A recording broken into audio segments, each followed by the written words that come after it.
চুয়াডাঙ্গা জেলার আরও একটি সুন্দর গ্রাম আপনাদের সবাইকে স্বাগতম। আজকে যে গ্রামটি ঘুরে দেখাবো সেটা হচ্ছে বৈদ্যনাথপুর। আর বর্তমান কিন্তু আমরা যেখানে অবস্থান করছি এটা হচ্ছে বৈদ্যনাথপুর বাজার থেকে একটু দূরে আর কি। আর বিশাল বড় একটা পুকুর, আর এর মধ্যে দেখেন সব বাচ্চারা হচ্ছে খেলা করতেছে আর কি। মানে যে পরিমাণ গরম পড়তেছে যার কারণে সবাই এখানে আসার পরে দেখেন গোসল করতেছে আর নানান ধরনের খেলা দেখাচ্ছে। পানি যেহেতু অনেক বেশি কম যার কারণে মানে একটু যদি পানির মধ্যে সাঁতার কাটতেছে, তো এইগুলো খেলার কারণে সব মানে কাদা উঠতেছে আর কি। তো চলেন আজকে আমি আপনাদেরকে এই চুয়াডাঙ্গা জেলার বৈদ্যনাথপুর গ্রামটা ঘুরিয়ে দেখাই। আচ্ছা, এখন বর্তমানে আমরা যেখানে অবস্থান করছি এটা হচ্ছে বৈদ্যনাথপুর মাঠ। আর মাঠের দিকে আসার পরে দেখতেছি যে ভাইরা অনেক বেশি কষ্ট করছে, বিশেষ করে যে ট্রলিটা এটা আপনার এখান থেকে আর উঠছে না, তাই তো? কতক্ষণ যাবত কষ্ট করছেন? গিয়ারবক্সের সমস্যা। গিয়ার বক্সের সমস্যা, তাছাড়া সব ঠিক আছে? ঠিক আছে। আর ধুলাও কিন্তু অনেক বেশি মনে হচ্ছে, সব এগুলো ধুলা হয়ে গেছে আর কি প্রচুর পরিমাণে। আর ভুট্টা লোডও আছে, আর এখানে গিয়ার বক্সের সমস্যা হয়েছে, তাই তো? 1 বিঘি জমির, তো 1 বিঘি জমির ভুট্টা আছে গাড়িতে লোড দেওয়া। আর প্রচুর পরিমাণে রোদ পড়তেছে, এখানে যে লাটগুলো খুলতেছে মানে মানে ঘেমে অবস্থা, মানে শরীর থেকে ঘাম নিচে পড়তেছে আর কি মাটিতে। মানে এত পরিমাণ গরম, যেখানে মানে এমনিতে সাধারণভাবে হাঁটাচলা করায় অনেক বেশি কষ্ট হয়, সেখানে মাঠে কাজ করা আসলেই অনেক বেশি কষ্ট। আচ্ছা, এখন বর্তমানে আমরা যেখানে অবস্থান করছি এটা হচ্ছে বৈদ্যনাথপুর সরকারি প্রাথমিক বিদ্যালয়। আর বিদ্যালয়টা মার্শাল্লাহ অনেক বেশি সুন্দর। আর বিদ্যালয় যেহেতু এখন মানে হাই স্কুল সরকারি প্রাথমিক বিদ্যালয় সব কিছু যেহেতু ঈদের ছুটি পাইছে আর কি, ঈদের ছুটির কারণে দেখেন ফিল্ডে কিন্তু ভুট্টাটা শুকাচ্ছে আর কি, মানে এটা সুযোগে ব্যবহার করছে। আর এইখানে হচ্ছে পাশে দেখলাম একটা পুরাতন বিল্ডিং, হয়তো বা যখন এই স্কুল প্রতিষ্ঠান শুরু হয়েছিল তখন ওই বিল্ডিং দিয়ে শুরু করছিল, পরে আবার হয়তো বা সরকার থেকে অনুদান আসার পরে এই বিল্ডিংটা নির্মাণ করছে। মার্শাল্লাহ অনেক বেশি সুন্দর লাগছে। আর বিশেষ করে মাঠের পরিবেশে মানে অসাধারণ লাগছে এই জায়গায়। আর এই জায়গাটা আসলে ঠান্ডা আছে, আর ওয়েদারটাও একটু চেঞ্জ হয়েছে, মানে সূর্য আর মেঘের আড়ালে চলে গেছে বলতে পারেন। আর এখানে দেখেন ধর্ম কিছু লেখা আছে, লেখাগুলো কিন্তু আমার কাছে অনেক বেশি ভালো লাগে। যেমন ধর্ম ও নৈতিকতা শিক্ষা সন্তানের জন্য সবচেয়ে বড় সম্পদ। আসলে কিন্তু এটা সত্য।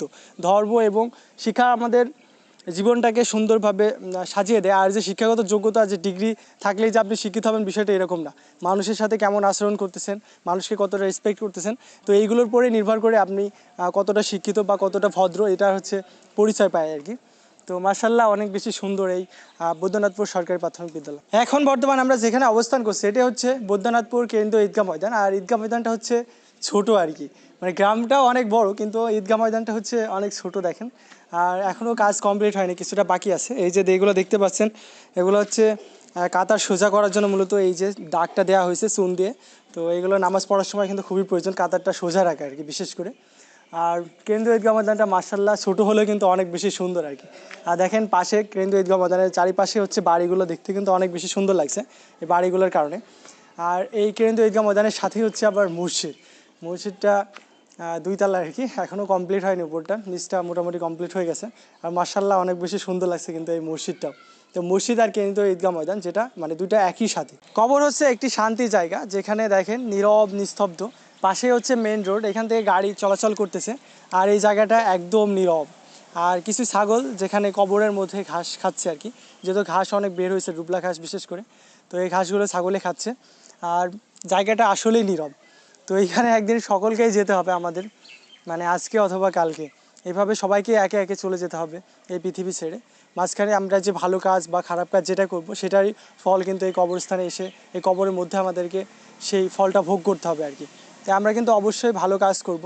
আর কবরস্থানে আসলে কিন্তু মানে যত খারাপ চিন্তা ভাবনা থাকে সব কিছু কিন্তু দূর হয়ে যায়।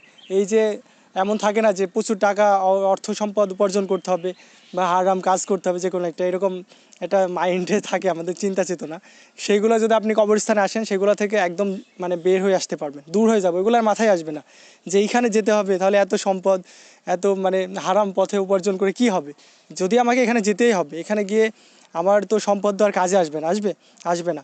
তো অবশ্যই আমরা সকলে ভালো কাজ করার চেষ্টা করবো। আর বৈদ্যনাথপুর যে কবরস্থানটা মার্শাল্লাহ অত্যন্ত সুন্দর এবং অনেক ভালো লাগছে আমার কাছ থেকে অনেক বেশি।